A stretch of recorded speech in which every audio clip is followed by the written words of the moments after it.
नमस्कार, वैदिक ज्योतिष के इस सेशन में आप सभी का स्वागत है। इस सेशन में हम चर्चा करेंगे D9 चार्ट के ऊपर नवमांश कुंडली के बारे में, आध्यात्मिक side of Navamansh kundli and the relationship marriage side of Navamansh kundli. One thing is for sure, इस सेशन के बाद कुछ लोगों को मुझसे नफरत होने वाली है, हेट हो जाएगा, और कुछ लोग अच्छी एनर्जी, अच्छी वाइब्स जो हैं वो इस सेशन से महसूस कर पाएंगे। सो ये डिपेंड करता है पर्सन टू पर्सन कि किस तरह का पर्सन D9 चार्ट को किस तरह से एनालाइज करना चाहता है। सो स्टार्ट करते हैं सेशन को। नाउ नवमांश कुंडली क्या है? नवमांश कुंडली क्यों नवमांश कुंडली बनाई जाती है? And there is this saying कि अगर नवमांश कुंडली को आप बना लोगे बिन नवमांश कुंडली के, कोई भी एस्ट्रोलॉजर आपके D1 चार्ट को देखेगा नहीं। D1 चार्ट को देखा जाएगा D9 चार्ट के साथ। मैं जब D9 कहता हूँ इट मीन्स मैं नवमांश कुंडली के बारे में बात कर रहा हूँ। अलग अलग लोग अलग अलग तरह से इसे प्रोनाउंस करते हैं। कभी मैं इसे नवमांश कह सकता हूँ, नवांशा कह सकता हूँ, तो उसमें आप मत उलझिएगा।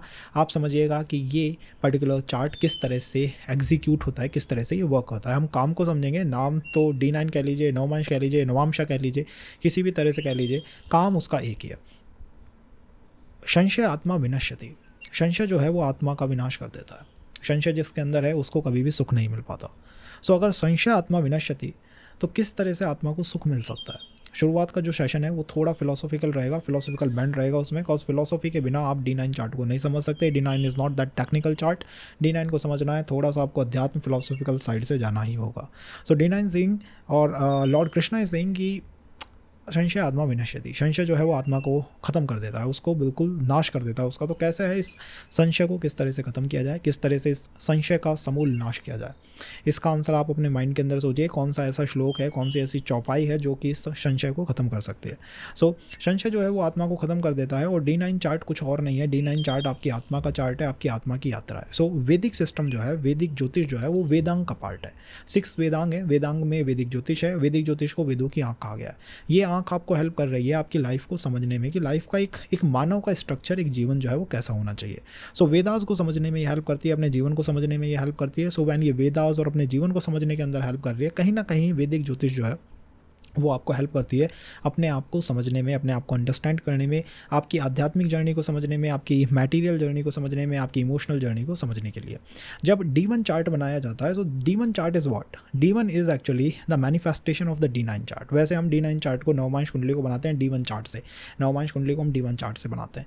बट रियलिटी में क्या होता है कि D9 चार्ट से D1 चार्ट का निर्माण हुआ है। रियलिटी में ये निर्माण हुआ है D9 से D1 का। आध्यात्मिक बॉडी ने मैटीरियल बॉडी का निर्माण करा है, इमोशनल बॉडी का निर्माण कर रहा है टू क्लींस सम कर्मास। अब कुछ लोग होते हैं वो कार्मिक और स्पिरिचुअल को एक साथ लेके चलते हैं कि कार्मिक और स्पिरिचुअल दोनों एक चीज़ है। ऐसा नहीं है, कार्मिक अलग चीज़ है और स्पिरिचुअल अलग चीज़ है। कार्मिक और स्पिरिचुअल के मध्य डिफरेंस है।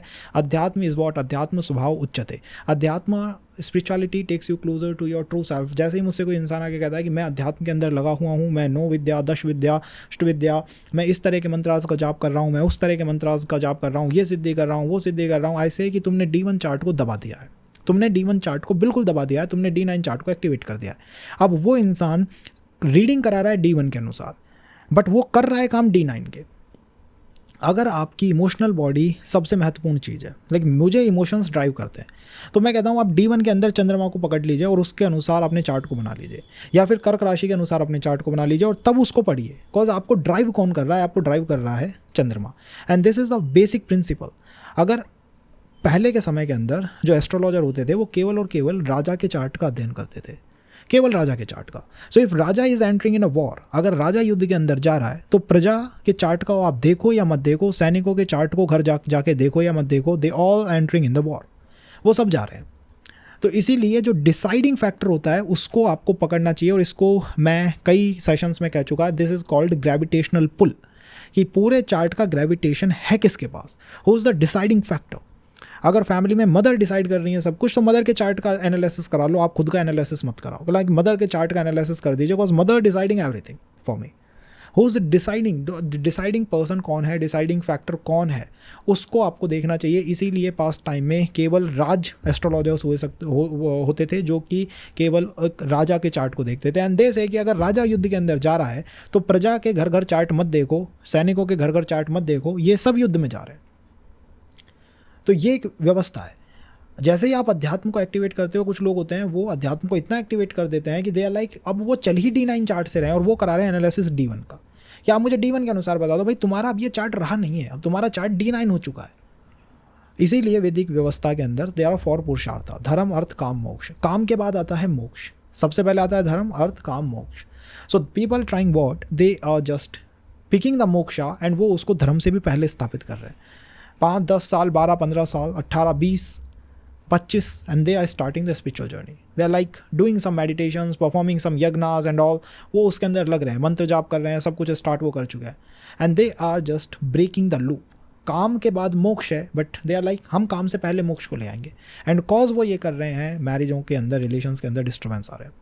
दैट इज़ द रीज़न कि मैरिज रिलेशंस के अंदर डिस्टर्बेंस आने का प्राइम रीज़न क्या है। और people saying like we are spiritual, we know what we doing, हम मंत्र कर रहे हैं, यंत्र कर रहे हैं, हमने कौन सा ऐसा जाप है जो छोड़ दिया होगा, कौन सा ऐसा काम है जो हम नहीं करके बैठे। और why we facing the issues, I am like you are just activating your D9 chart. तुम D9 चार्ट को एक्टिवेट कर रहे हो, क्योंकि D9 चार्ट एक्टिवेट हो रहा है, नवमांश कुंडली एक्टिवेट हो रही है, इसीलिए वो समस्याएं जनरेट हो रही हैं। सो आपको हमेशा ये फॉलो करना चाहिए धर्म अर्थ काम मोक्ष का एंड अपने चार्ट देखने चाहिए। हो सकता है D1 के अंदर राजयोग ना हो, D9 के अंदर राजयोग हो। कई लोग होते हैं जैसे आपका ये ऋषि महात्मा, अगर हम बेसिकली इसे ऋषि महात्मा से लेके चलें, सो शुक्राचार्य डिड वॉट, शुक्राचार्य पेड़ पे उल्टे लटक के तपस्या कर रहे थे एंड उनको वरदान मिलता है एंड इंद्र की पुत्री जो है जयंती वो आती है उनके ध्यान को भंग करने। So the spiritual power of Shukracharya bound Indra's putri to marry him. This is the spiritual manifestation. उसीलिए मैंने कहा कि अगर आपका D9 चार्ट सुलझा हुआ चार्ट है कि इसने सारे काम बिल्कुल सही तरीके से ये करता आया है अब तक और ये जानता है अध्यात्म को आराम से, ये अध्यात्म के अंदर खो नहीं जाएगा कि मतलब अध्यात्म में जाके ये कहीं पागल नहीं हो जाएगा। अब यहाँ पे लोग नफरत करने लगेंगे, हेट होने लगेगा, हम कहाँ खो जाएंगे एंड ऑल है। बट कई लोग हैं जो अध्यात्म में जाके ही भटके हैं, वो अध्यात्म में ऐसे भटके हैं कि अब उन्हें निकलने का भी रास्ता नहीं मिल रहा कि इससे निकलें भी कैसे, और फैमिली स्पॉइल हो जाती है। सो अध्यात्म केवल उन लोगों के लिए है that is the more uplifted है, आप धीरे धीरे अपलिफ्ट होते जा रहे हैं, उनके लिए अध्यात्म है जो उसको बिल्कुल स्ट्रक्चर से कर सके कि उन्हें शुरू से लेकर आखिरी तक पता है कि वो क्या कर रहे हैं, वो उसके अंदर खो नहीं गए हैं, उलझ नहीं गए। सो ये काम करते हैं शुक्राचार्य एंड उनकी मैरिज होती है और वो भी किसके साथ होती है, इंद्र की पुत्री जयंती के साथ, सी द मैरिज। तो ये एक व्यवस्था है। स्पिरिचुअल मैरिजेस इस तरह से होती हैं जब स्पिरिचुअल जो D9 चार्ट है उसके अंदर इतने राजयोग लग गए हैं कि साहब ये जो चाहेगा अपनी अध्यात्म से मैनिफेस्ट कर लेगा। आई सीन बाबाज जो चाहो आप वो मैनिफेस्ट करके आपको दे दें। दिस इज़ द वशीकरण थिंग और द मैनिफेस्टेशन कि वो मैनिफेस्ट कर देते हैं। उनको आप बता दीजिए उन्हें क्या मैनिफेस्ट करना है, वो कर देंगे। This is the power of the D9 chart. But if your D9 chart is complex, अगर D9 चार्ट कॉम्प्लेक्स हो गया, कॉल इट लाइक शनि और सूर्य D9 चार्ट में युद्ध लड़ रहे हैं, शुक्र और गुरु D9 चार्ट में युद्ध लड़ रहे हैं, केतु ने चंद्रमा को पीड़ित कर रखा है, केतु ने शुक्र को पीड़ित कर रखा है, आपने उसको इतना कॉम्प्लेक्स कर दिया है D9 को कि वहाँ पे अब चीज़ें ठीक ठाक नहीं चल पा रही हैं। काफ़ी और चीज़ें हैं कैसे कॉम्प्लेक्स होता है। मान लीजिए प्लैनेट डेबिलिटेटेड हो गए हैं, प्लैनेटों के अंदर स्ट्रेंथ नहीं है, जो राजयोग बना रहे हैं प्लैनेट वो ऐसी जगह बैठ के बना रहे हैं कि वो कमज़ोर स्थिति में है, या फिर D9 की लगन का स्वामी है वो इस हाउस के अंदर बैठा हुआ है जो कि त्रिक भावों में आता है।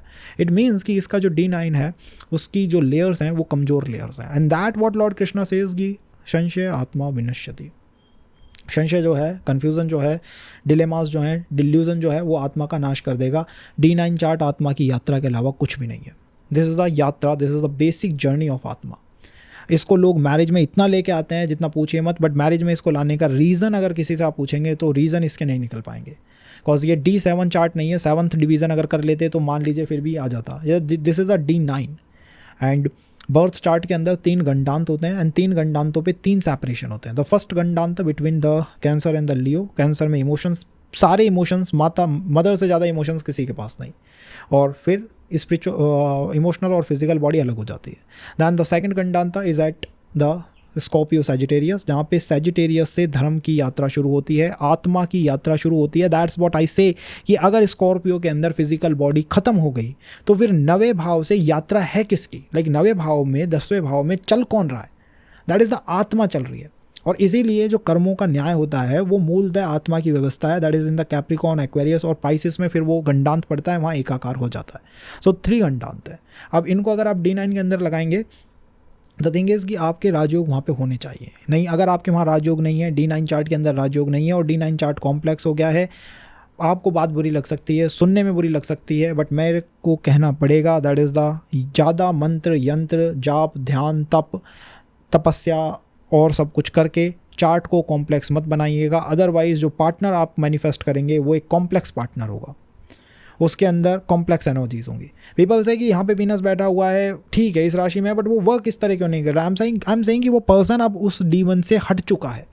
आप उसे D1 में देख रहे हैं या कुछ पूछते हैं कि D1 में देखें या D9 में देखें, जज यू आर द मटेरियल और you are the spiritual. If you are performing spiritual things all the times then better go by the D9 chart. So वो आपके अनुसार है, वो कुछ ऐसा नहीं है जो इसमें और उसमें दोनों में बदल जाएगा। सो ये आपको D9 के अंदर देखना चाहिए। केवल उन लोगों के लिए है जिनके अच्छे राजयोग हैं, जिनके पास बेटर पोजीशंस है वहाँ पे, जिनके प्लैनेटों के पास स्ट्रेंथ है और जहाँ कोमल प्लैनेट्स जो हैं वो बैठे हुए हैं D9 में। तभी आपके लिए अध्यात्म की जो टॉप एंड टॉप लेयर्स हैं उनसे आप कनेक्ट करके कुछ भी चाहें तो मैनिफेस्ट कर सकते हैं। D9 के अंदर उस प्लैनेट को जरूर देखिएगा जो कि उच्च का प्लैनेट हो। आई रिमेंबर ए चार्ट की जिसमें वीनस जो है वो एक्सल्टेड था D9 के अंदर, एंड मैरिज के इश्यूज़ कॉम्प्लेक्स इश्यूज़ थे। मतलब D1 के अंदर मटेरियल वो पर्सन हो लिया, वो बाहर जा रहा है, रोड पे जा रहा है, पब्स में जा रहा है, वो नाइट लाइफ एंजॉय कर रहा है और कॉलेज लाइक वो ट्रैवल में है, बट उसको कुछ भी नहीं वर्क कर पाया। And the mantras also not never help him, कि मंत्रास से भी साफ काम नहीं हो रहा। So what is the remedy कि वीनस एक्सल्टेड हो गया D9 के अंदर, जाके किसी मंदिर के अंदर डांस करिए, कीर्तन करिए, भजन करिए, बिकॉज वीनस इज एक्सल्टेड। सो आप वीनस की तरह से जाएंगे, आप चीज़ को मैनिफेस्ट कर देंगे। अगर वही पर्सन मर्क्यूरी की तरह चला जाता है कि साहब वो मंदिर ही चला गया कॉपी पेन लेके, अब यहाँ बैठ के प्रभु का या तो नाम लिखूंगा या फिर मैं कितना कौन चढ़ावा दे रहा है ये लिखूंगा, so that not going to work. अगर वहीं वह किसी का मर्क्यूरी उच्च का होता तो मैं यही रेमेडी कह देता कि आप इस तरह से चले जाइए। So you can manifest, you can use your D9 only and only if the planet is powerful और if the D9 is not the complex D9। Complex हो जाते हैं चार्ट, काफ़ी बार चार्ट कॉम्प्लेक्स हो जाते हैं। D1 अगर आपका अच्छा है, मान अब मैं D1 कह रहा हूँ, मतलब अगर आपकी लगन कुंडली अच्छी है, it means the balance is there.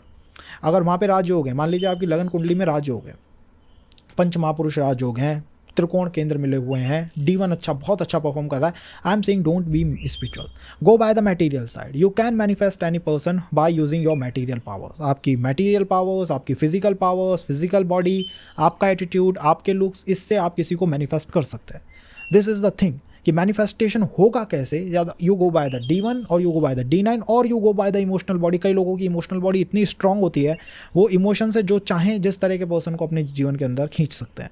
So this is the emotional body side. अगर वहाँ पे अच्छे राजयोग हैं, मान लीजिए किसी का चंद्रमा पावरफुल है, कि साहब बहुत पावर लेके बैठा हुआ है, उसका कम्युनिकेशन, उसका व्यवहार दूसरे पर्सन को खींच सकता है। So this is just D1 D9 चंद्रमा, इस तरह से चार्ट, यही तो डायनामिक एस्ट्रोलॉजी है।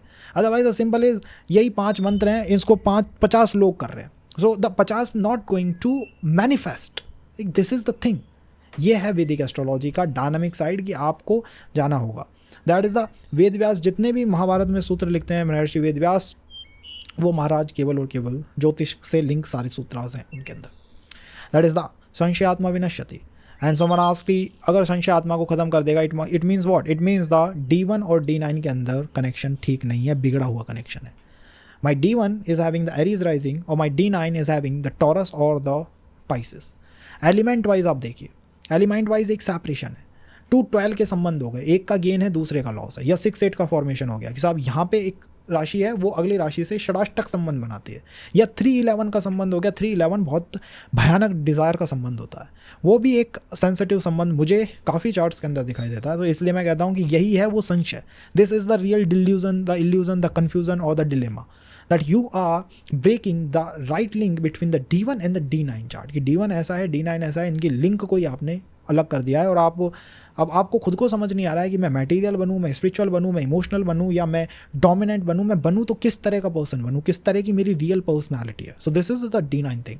सो अगर आपके साथ ये हो कि 2-12 का संबंध लग गया है D1 D9 में, या 6-8 का संबंध लग गया है D1 D9 में, then what is the remedy?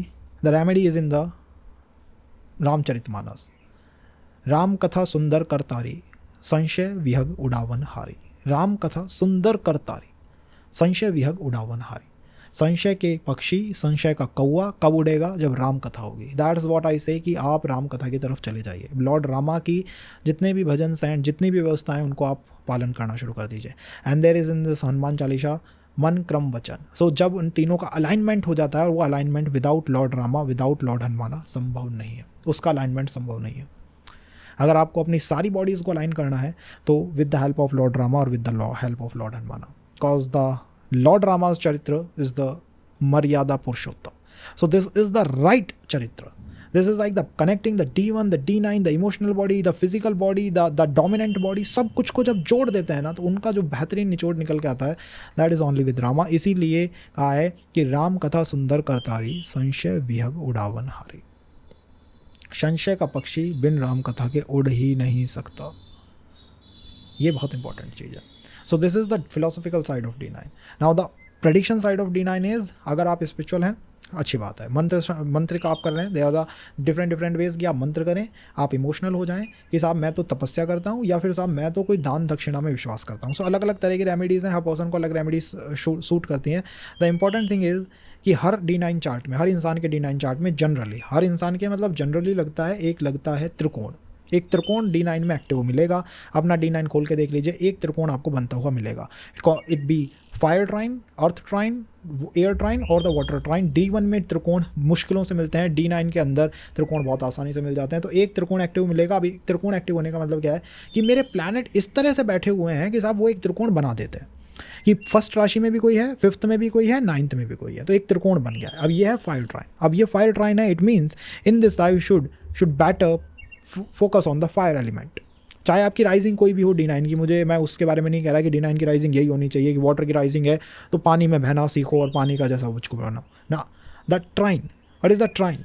So this is what your the real power of your soul is. This trine is the real power of your soul. This is the building block, building या आप कह लीजिए power centre, power house of your D9 chart, कि ऐसा तो आपको बनना चाहिए, या ये चीज़ है जो आपने पिछली लाइफ में मिस कर दी है तो ये करना चाहिए। मैंने कई लोग हैं जिनके पाइसेस राइजिंग है D9 के अंदर, एंड आई एम लाइक तुम्हारे एक फायर ट्राइन बना हुआ है and they are more emotional. I am like you are emotional but your soul is just missing the practical things to.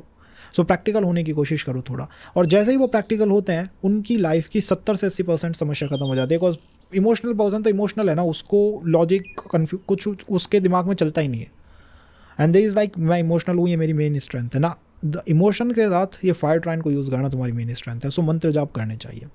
अगर अर्थ का कोई आ गया, अर्थ एलिमेंट कोई एक्टिव हो गया, so earth element is more stability oriented है कि ये स्टेबिलिटी लाएगा। अगर आपके D9 में अर्थ ट्राइन एक्टिव हो रहा है तो स्टेबिलिटी ओरिएंटेड ट्राइन है, और वो आपको कहीं ना कहीं जीवन में स्टेबिलिटी, शांति ला के प्रदान करेगा। अब करना क्या चाहिए? जातक को कोशिश करनी चाहिए कि तपस्या कर रहे किसी भी व्यक्ति को, जो तपस्या कर रहा हो, जो किसी भी तरह से कॉल इट लाइक महात्मा है या कोई तपस्या में लीन है एंड ऑल है, अगर आप ऐसे जाते हैं, कोई आपको ऐसा गुरु मिलता है तो उसकी सेवा आपके लिए दी मोस्ट है। उसकी सेवा आपको करनी चाहिए और हर चीज़ के अंदर स्टेबिलिटी ढूंढनी चाहिए।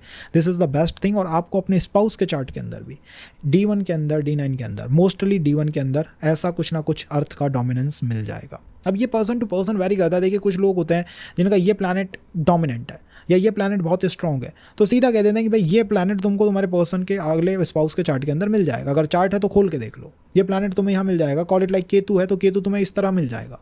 बट इसको जनरल सेशन में नहीं कहा जा सकता कि इस तरह का प्लैनेट है तो वही मिलेगा, बिकॉज यहाँ तक बातें मुझे लगता है बहुत ज़्यादा या तो फिलोसॉफिकल हो गई होंगी या फिर बहुत ज़्यादा आप टेक्निकल होने लग गई होंगी। तो आप ये समझिए कि अर्थ ट्राइन का डोमिनेंस मिलेगा। अगर एयर एलिमेंट आपके D9 चार्ट के अंदर एक्टिव हो रहा है कि साहब मेरा तो एयर एलिमेंट एक्टिव है, सो एयर का मतलब होता है एक्सपेंशन करना, एयर का मतलब होता है ग्रोथ करना, एयर का मतलब होता है कि अपनी बाउंड्रीज से आगे की बाउंड्रीज में जाना, अपनी बाउंड्रीज को ब्रेक करने की कोशिश करना। एंड हर एयर एलिमेंट जिनके भी D9 के अंदर एक्टिव होता है, मैंने उनको कहीं ना कहीं किसी ना किसी चीज़ से बंधा हुआ पाया है कि वो बंधे हुए रहते हैं कि ये काम जो है ना ये मैं नहीं करूँगा, ये बाबा की कोई अगर पूजा हो रही है या कुछ भी हो रहा है, ये कोई प्रोग्राम चल रहा है, मैं इसमें नहीं जाऊँगा, वो कुछ हो रहा है मैं उसमें नहीं जाऊँगा। सो जहाँ पे ये नहीं जाने का काम होता है ना, वहाँ इन्हें यस कर देनी चाहिए कि ये काम है तो इसमें मैं जाऊँगा। वो इनके लिए बहुत इंपॉर्टेंट है। दिस इज़ व्हाट देयर आत्मा इज़ मिसिंग, कि उन्होंने पिछली लाइफ के अंदर उन बाउंड्रीज़ को क्रॉस नहीं कराया हो सकता है या ओवर क्रॉस कराए। तो आपको एक बैलेंस बनाना चाहिए। आपको ऐसे लोगों को विजिट करना चाहिए जहाँ मन कहे कि नहीं मुझे जाना है, मतलब मैं सोशल कोई सेरेमनी हो रही है, कोई प्रोग्राम हो रहा है, उसमें नहीं जाऊँगा। सम मीट्स देयर कि कोई ना कोई पर्सन आपको वहाँ मिल सकता है। This is the special power your D9 chart is having, कि वो कह रहा है एक त्रिकोण अगर मैंने लगाया है तो मैंने कुछ सोच समझ के आत्मा ने उस त्रिकोण को लगाया है, तो वो आप काम कर सकते हैं। यहाँ पे दान दक्षिणा करनी चाहिए। This is very important. Air trine बनता है, दान दक्षिणा करनी चाहिए, बिकॉज एयर इज़ लाइक, अब एयर ऐसी हो सकती है कई बार कि जो आप कहिए कुछ भी देने से पहले थोड़ा सोचती हो, because air trine is like starts with the Gemini sign. तो ये अपनी इच्छाओं में इतने खोए हुए हैं कि इन्हें दूसरे की इच्छा कभी कभी कम दिखाई देती है, बट उस पॉइंट को नहीं कहना चाहिए। द थिंग इज़ कि आपको दान दक्षिणा करनी चाहिए। मन कितना भी कहे कि नहीं करो, मत करो, कुछ भी करो, बट इंपॉर्टेंट चीज़ है।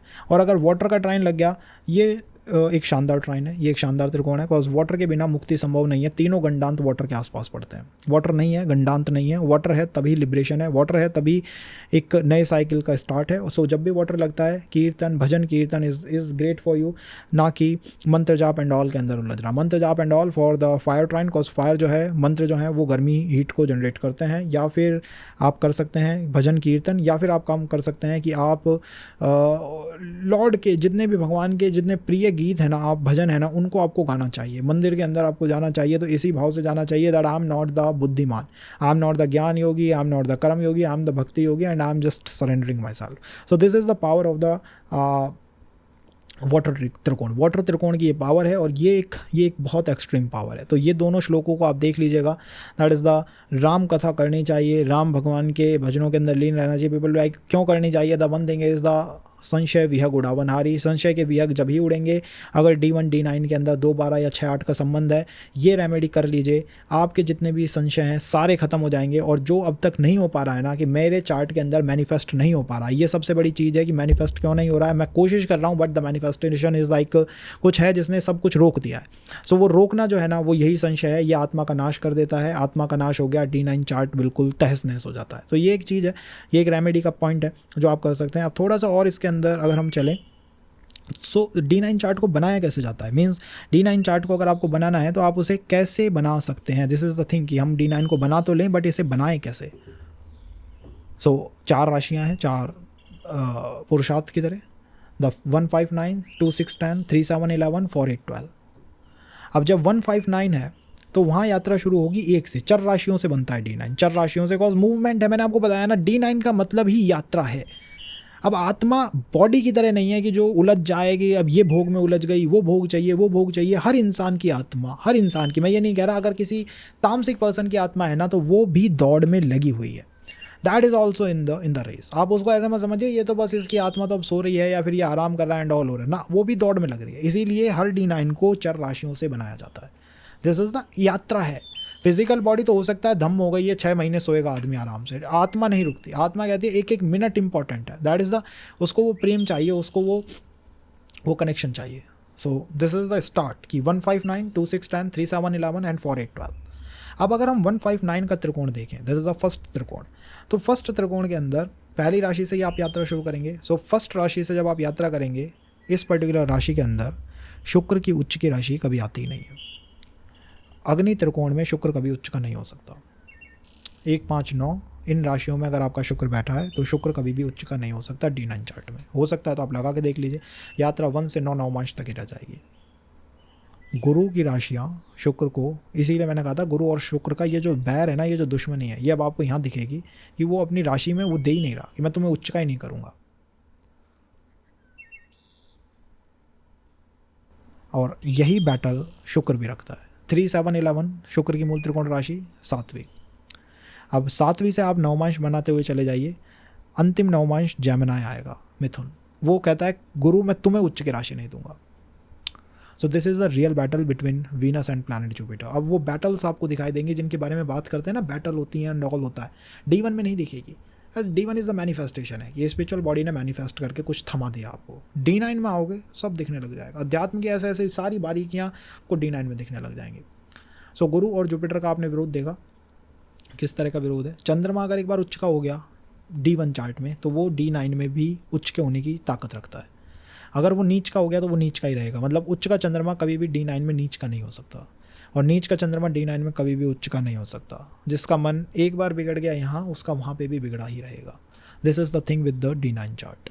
D9 की ये स्पेशल पावर है, यही स्पेशल एनर्जीज हैं जो D9 को और चार्ट से अलग करती हैं। चाहे वो BTR हो, बर्थ टाइम रेक्टिफिकेशन हो, चाहे वो अपने स्पाउस को समझना हो, चाहे वो अध्यात्म की गति समझना हो, चाहे वो ये समझना हो कि कौन सा मंत्र तंत्र जाप यज्ञ दान मैं करूँ, चाहे वो ये समझना हो कि मैं कैसे मैनिफेस्ट करूँ, चाहे वो ये समझना हो कि मेरे चार्ट की पावर क्यों एक लिमिट पे आके रुक गई है, चाहे वो ये समझना हो मेरा स्पाउस के साथ मेरा कार्मिक कनेक्शन किस तरह का होगा, चाहे वो इस बात को समझना हो कि मेरी कार्मिक जर्नी, मेरी स्पिरिचुअल जर्नी कहाँ जाके टिकेगी, सबके आंसर D9 के अंदर है।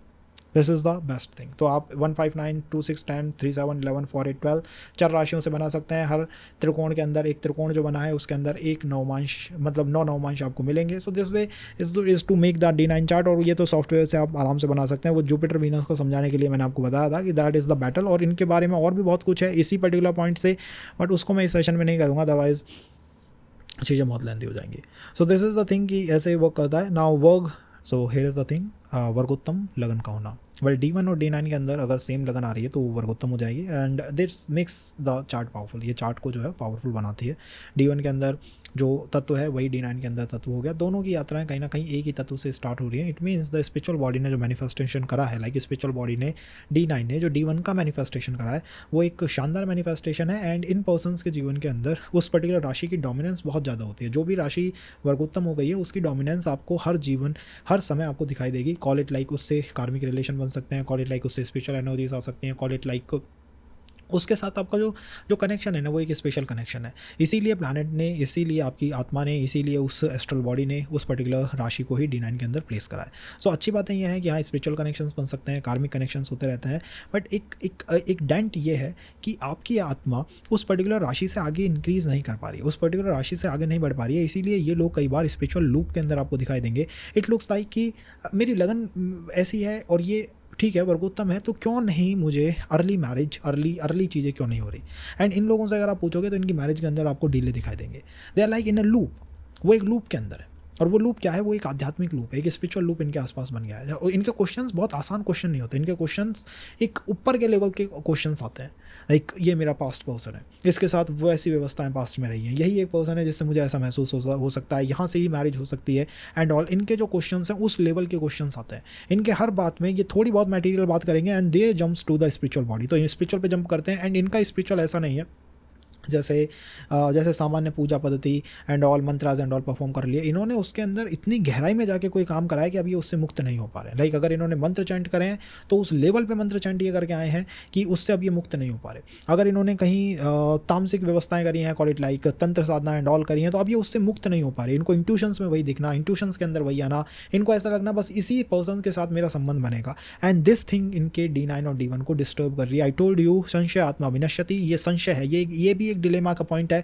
कॉज आपकी आत्मा उस पर्टिकुलर वाइब्रेशन से ऊपर उठने को तैयार नहीं है। उसने उस पर्टिकुलर वाइब्रेशन को ही D1 में पटक दिया और D9 में पटक दिया। उसने कहा कि मैं इन दोनों को अपने अनुसार एक ही वाइब्रेशन पे रखूंगी, तो उस वाइब्रेशन से ऊपर नहीं उठ रही है। और यही एट लेटर एज महसूस करते हैं कि ये उस वाइब्रेशन से ऊपर नहीं उठ पा रहे, ये उस वाइब्रेशन के अंदर अटक चुके हैं। और जितना ये उस वाइब्रेशन के अंदर अटके रहेंगे उतना ही ये मैरिज में, स्पिरिचुअल प्रोग्रेस के अंदर, सोल जर्नी के अंदर, सब में कोई ना कोई कन्फ्यूज़न या कोई ना कोई डिलेमा क्रिएट करते रहेंगे। सो इनके लिए एक ही रेमेडी बचती है एंड दैट रेमेडी इज़ कि ईश्वर को आप पूरी तरह से अपना कॉल इट लाइक पूरी तरह से अपना डिवोशन जो है ईश्वर के प्रति डाल दीजिए। यही इनके लिए एक रेमेडी है जिससे कि इनकी लाइफ जो है एक बैलेंस लाइफ हो पाए। अदरवाइज इतना एक राशि के प्रति एक vibration, like call it like Taurus ही आपके D1 में है, टॉरस ही आपके D9 में है। द पर्सन इज लाइक मैं अब टॉरस की तरह हूँ। सो टॉरस के अच्छे ट्रेड्स भी हैं बट टॉरस के कुछ मैलेफिक ट्रेड्स भी हैं एंड दोज मैलेफिक ट्रेड्स आपको हल्के फुल्के इन्फ्लुएंस नहीं करते, आपकी लाइफ के अंदर गहराई से आ जाते हैं। So the person is like मैं ये काम नहीं करूँगा तो नहीं करूँगा। तो वो जो व्यवस्था है ना वो इनके लिए एक चैलेंजिंग व्यवस्था होती है। इसीलिए वर्गोत्तम लगन के बारे में मैं देखते क्या देता हूँ, the questions are not easy questions. तुम्हारे जो क्वेश्चंस आएंगे वो कुछ ऊपर लेवल के क्वेश्चंस आएंगे और they can be dealt only by एक अच्छा जो जानता है ना कि स्पिरिचुअल व्यवस्थाएं ये D9 कैसे चल रहा है, वही एक पर्सन है जो आपके क्वेश्चंस को डील कर सकता है। अदरवाइज आप यहाँ से देख लीजिए D1 के 7th हाउस को, D9 के 7th हाउस को, आपको ऐसा लगेगा कि मैं टाइमिंग डिसाइड कर रहा हूँ मेरी मैरिज की, मैं टाइमलाइंस बना रहा हूँ, मैं पर्सन की वेरिफिकेशन कर रहा हूँ, but that person is not my person. Like ये क्यों वर्क नहीं कर पा रहा है। द थिंग इज़ कि आपकी आत्मा उस वाइब्रेशन से ऊपर उठने को रेडी नहीं है। और ये उन लोगों के जातकों के जीवन में होता है, साधकों के जीवन में होता है। दैट इज़ द जुपिटर से, गुरु से उनका कोई ना कोई किसी तरह का कार्मिक संबंध रहा है। तो आप अपने चार्ट में जुपिटर को देख लीजिएगा। रेट्रोग्रेड हो सकता है, अस्त हो सकता है, षडबल में कमजोर हो सकता है, त्रिक भावों में बैठा हो, या कोई एक ग्रेट राजयोग है जिसको लगाने में वो चूक गया है।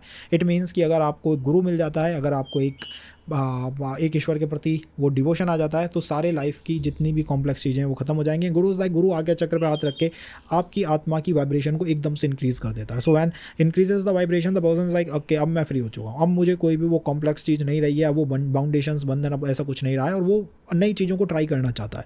वर्गोत्तम लगन में आदमी नई चीज़ों को ट्राई करने में थोड़ा हिचकता है, वो उनसे डरता है, और यही एक समस्या है जो कि उसको चीज़ों के अंदर डीले ला देती है। 2 वर्गोत्तम होना अपने आप में एक शानदार व्यवस्था है। पावर चार्ट चार्ट की बढ़ जाती है, पावर पोटेंशियल स्ट्रॉन्गनेस जो चार्ट की है वो इंक्रीज़ हो जाती है, सब कुछ अच्छा है। बट द थिंग इज़ कि वाइब्रेशन की व्यवस्था है और वाइब्रेशन आपका अटक चुका है। तो एक ही चीज़ को लूप में करने की आदत जो होती है ना, वही यहाँ पे एक खतरनाक व्यवस्था होती है। और यही मैं कहता हूँ कि ऐसी रेमेडी से ही आप अपने आप को बैलेंस कर सकते हैं। देन द सेकंड इज़ कि अगर नवमांश में कोई भी प्लैनेट उच्च का हो रहा है तो उस प्लैनेट के रिगार्डिंग रेमेडी जब भी आप परफॉर्म करेंगे, मैरिज की मैनिफेस्टेशन के सबसे ज़्यादा चांसेस होंगे। वो एक स्पिरिचुअल रेमेडी होनी चाहिए, उसको परफॉर्म करने से मैरिज मैनिफेस्टेशन के चांसेस जो हैं वो इंक्रीज़ हो जाते हैं। और वही पर्टिकुलर प्लैनेट आपको अपने पार्टनर के चार्ट के अंदर कहीं ना कहीं स्ट्राइक करता हुआ मिल जाएगा। जब भी वो कोई आपसे मिले, लाइक इन द दशा, इन द सबदशा, इन द पीडी व सूक्ष्म, कहीं ना कहीं वो प्लैनेट आपको स्ट्राइक में मिलेगा कि हाँ, इस प्लैनेट की वजह से कुछ ऐसा हुआ, या वो प्लैनेट ट्रांजिट में कोई स्पेशल व्यवहार करे। तो वो एक टाइम होता है जब आपको अपने स्पाउस को देखने के लिए प्रपोजल्स एंड ऑल उनकी व्यवस्था शुरू कर देनी चाहिए। सो ये उन लोगों के लिए है जो कि चाहते हैं कि कब समय देखें, कौन सा टाइमलाइन सही है, तो इस तरह से आप देख सकते हैं। देन द थर्ड इज कि अगर कोई नीच का प्लैनेट है, डेबिलिटेटेड प्लैनेट है, तो वो एक कमजोर प्लैनेट है, वो एक कमजोर व्यवस्था। It means your soul is not so happy with that one planet and it is just giving the planet more and more and more and more karmic challenges, और call it like karmic test वो उसे दे रही है। अगर बुद्ध कमजोर हो गया, इस तरह का हो गया, कोई भी स्पिरिचुअल रेमेडी बुद्ध रिगार्डिंग आपको टेंपल में परफॉर्म करने से मुझे ऐसा लगता है कि थोड़ा बचना चाहिए, बिकॉज वो प्लैनेट इस तरह की व्यवस्था के अंदर नहीं है कि वो कुछ मैनिफेस्ट आपको करके दे। उसके रिगार्डिंग कार्मिक चैलेंजेस आएंगे। वो अगर आपके पर्सन में दिखाई देता है कि साहब मेरा ये है, इसके में ये कहीं इस तरह का बैठा है, तो वो ये एक बात मान के चलिएगा कि ये जो संबंध है ये थोड़ा कार्मिक नेगेटिव संबंध हो सकता है। तो वो आपको देख के चलना चाहिए कि ये एक नीच का प्लैनेट है तो ये नीच की तरह रहेगा। द फोर्थ इज कि अगर आपके वर्गोत्तम प्लैनेट हो जाते हैं, वर्गोत्तम प्लैनेट रिगार्डिंग एक पोस्ट भी मैंने डाली थी, दैट इज द वर्गोत्तम प्लैनेट जो है उसकी दशा, सबदशा, अंतरदशा, उसके इन्फ्लुएंस आपको अपने स्पाउस के अंदर देखने को मिलेंगे। No matter how you try, where you try, but उसके इन्फ्लुएंस आपको अपने स्पाउस के अंदर देखने को मिलेंगे ही मिलेंगे। अगर कोई प्लैनेट वर्गोत्तम है तो वो वर्गोत्तम है और उसकी एनर्जी प्लैनेट की आपको सामने वाले पर्सन में देखने को मिलेगी। But again the same thing, the आत्मा ने क्या करा है, उसी प्लैनेट को उसी राशि में पटका, उसी नवमांश में ला दिया, वर्गोत्तम हो गया, पावर बढ़ गई, सब हो गया, बट उसकी वाइब्रेशन उससे ऊपर नहीं जा रही। तो ये जो वाइब्रेशन का अटकना है ना, कि मैं एक लूप में अटक गया कि साहब अब इससे आगे निकालने के लिए पुश चाहिए, वो गुरु से ही मिल सकता है। इसीलिए कई बार कहा जाता है कि गुरु is the remedy, Guru is the remedy, you need the right गुरु, और वो वही प्लैनेट बताएगा कि किस तरह का गुरु आपको चाहिए। तो वर्गोत्तम प्लैनेट में उसके रिगार्डिंग प्लैनेट आप पर्सन आपको मिल सकता है, वो दशा उसकी सब दशा इन्फ्लुएंस करती है। द थर्ड थिंग इज कि टर्निंग थिंग्स जो है थोड़ी सी चैलेंजिंग हो जाती है जब भी प्लैनेट वर्गोत्तम हो, कॉज वो अटक चुका है, वो एक लूप में अटक चुका है। इट मीन्स जो भी चीज़ हो रही है वो एक लूप के अंदर अटक चुकी है, तो वहाँ हमको थोड़ा ध्यान रखना चाहिए। Now the fourth thing is the आर्टियन concept, you call it like राशि तुल्य नवमांश होता है। नवमांश में जहाँ प्लैनेट है उसको उठा के राशि में ला के रख दीजिए, वो आपको बता देगा कि ये भाग्यांश है, या आपके भाग्य को दिखा रहा है, या आपके कर्म को दिखा रहा है, या किस चीज़ को दिखा रहा है। अब यहाँ पर मैं आपको एक अलग व्यवस्था बताऊँगा, that is use your D1 chart and your partners D9 chart. अपना D1 अपने पार्टनर के D9 को यूज़ करिए और दोनों को एक दूसरे के ऊपर रख दीजिए। दोनों को एक दूसरे के ऊपर जब आप रखेंगे तो आपको पता लग जाएगा कि मेरे वीनस के ऊपर उसका कौन सा प्लैनेट है, मेरे चंद्रमा के ऊपर उसका कौन सा प्लैनेट है, मेरे बुध के ऊपर उसका कौन सा प्लैनेट है। इस तरह से जब आपको पता लगेगा, that will help you in understanding कि वो जो चार्ट मैचिंग है, वो जो कंपैटिबिलिटी का पार्ट है, वो किस तरह का चलेगा। आपका D9 और पर्सन का D9 होना चाहिए, आपका D1 और पर्सन का D9 इस तरह से होना चाहिए, दैट इज़ कि फेमिनाइन प्लैनेट जो है वो एक दूसरे के ऊपर अच्छी तरह से आपका ये एक लूप को बना ले। लेकिन लाइक वीनस के ऊपर चंद्रमा बैठ गया, अब ये जो कनेक्शन है इट इज़ लाइक एक अलग तरह का कनेक्शन बन गया है। सूर्य के ऊपर या तो प्लैनेट सूर्य का इन्फ्लुएंस आ जाए या किसी शांत प्लैनेट का आ जाए, मान लीजिए जुपिटर का आ गया, तो वो एक अच्छी व्यवस्था है कि ये चार्ट मैचिंग में ये पर्सन दूसरे पर्सन की बात को मान लेगा। सो इस तरह से आप कर सकते हैं D1 और D9 को अलाइन, जिसमें आपका D9 जो है, आपका D1 जो है वो दूसरे पर्सन के D9 से अलाइन होता चला जाएगा और वहाँ चीज़ें कनेक्ट में अच्छी तरह से बनती हुई चली जाएंगी। सो ये कुछ टेक्निक्स हैं जिसमें chart matching, timeline and all, इन चीज़ों को कुछ हमने कवर करा है। आगे वाले सेशंस के अंदर हम टेक्निक्स को ज़्यादा कवर करेंगे rather than the philosophy is really important. Otherwise मैंने ऐसे लोग देखे हैं 40-40 साल तक उन्होंने मंत्र जाप में, ऐसा कोई मंत्र नहीं है इस दुनिया का जो उन्होंने छोड़ दिया हो। किताबों में जितने मिले उन्होंने सब चैंट कर डाले, उतने ही टाइम चैंट कर डाले। द थिंग इज़ कि रेमेडी कहीं ना कहीं उलझी हुई है, और उलझी रेमेडी करोगे चीज़ें उलझ जाएंगी, तो वो हमको नहीं करनी चाहिए। आई थिंक ये एक व्यवस्था थी जो मुझे कवर करनी थी, इसमें बहुत इंपॉर्टेंट था। और जब देखते हैं ना आप सेशंस होते हैं, जब आप एनालिसिस करते हैं एंड ऑल, जब कंसल्टेशंस होते हैं, आप like the person is like ये मत करो, और द पर्सन इज सेइंग मैं यही तो कर रहा हूँ, तो ये मत करो भाई, ये करने से ही तो दिक्कत है। तो जो काम नहीं करना है वो नहीं करना है। हर सॉल्यूशन हर इंसान के लिए नहीं होता। डायनामिक एस्ट्रोलॉजी होनी चाहिए, स्टैटिक होगी तो बिल्कुल वही है, जहाँ पे बैठा है वैसा उठा के आपको बता दिया, उससे कुछ नहीं होने वाला। सो नवमांश के पास्ट सेशन के अंदर हमने देखा था कैसे फर्स्ट हाउस का जो स्वामी है, नवमांश का स्वामी है, वो 12 हाउसेस के अंदर जाके आपके जीवन के स्पिरिचुअल और रिलेशनशिप डायमेंशन को प्रभावित करता है। But when you just see the rising of the D9 chart, D9 की जो राइजिंग है वो बहुत इंपॉर्टेंट है when comes to the spiritual dimension, when comes to the relationship marriage, इसमें इसकी राइजिंग बहुत ज़्यादा इंपॉर्टेंट है। यू सी वर्गोत्तम लग्न का निर्माण किससे होता है? राइजिंग से होता है। पूरी राइजिंग डिसाइड करती है कि प्लैनेट्स की पोजीशन किस तरह की होगी। तो आपको राइजिंग को समझना होगा कि ये राइजिंग जो है वो किस तरह की राइजिंग है, किस प्लैनेट से कंट्रोल्ड राइजिंग है, इस राइजिंग की मूल तत्व क्या है। और D9 की जो राइजिंग है, D9 की जो लग्न है, उसकी एक वाइब्रेशन होती है, वो एक वाइब्रेशन का सेट है। आपके प्लैनेट ने, आपकी आत्मा ने क्यों उसी पर्टिकुलर वाइब्रेशन को चुना? मैंने ऐसे चार्ट देखे हैं जिनमें पाइसिस राइजिंग होती है। सो पाइसिस राइजिंग का जो पर्सन है, इसका मेन रोल क्या है? इसका सोसाइटी के अंदर, रिलेशनशिप के अंदर, स्पिरिचुअल डायमेंशन के अंदर मेन रोल क्या है? That is the liberation. ये जिसके भी जीवन के अंदर जाएगा उसको हीलिंग लिबरेशन ला के दे देगा, या ये खुद हीलिंग लिबरेशन की तलाश के अंदर लगा हुआ है। So this is the energy कि D9 की जो लगन है, आपकी एस्ट्रल बॉडी ने, आपकी सोल ने वो इसीलिए डिज़ाइन करी है that be connected with the momentum, कि वो वाइब्रेशन आपके जीवन के अंदर बनी रहनी चाहिए, उस वाइब्रेशन से आपको कनेक्ट करके बना रहना चाहिए। और ये एक आपका रोल है। इसको आप जितनी आसानी से, जितनी जल्दी समझ लें उतना आपके लिए बेटर है, that this is your role.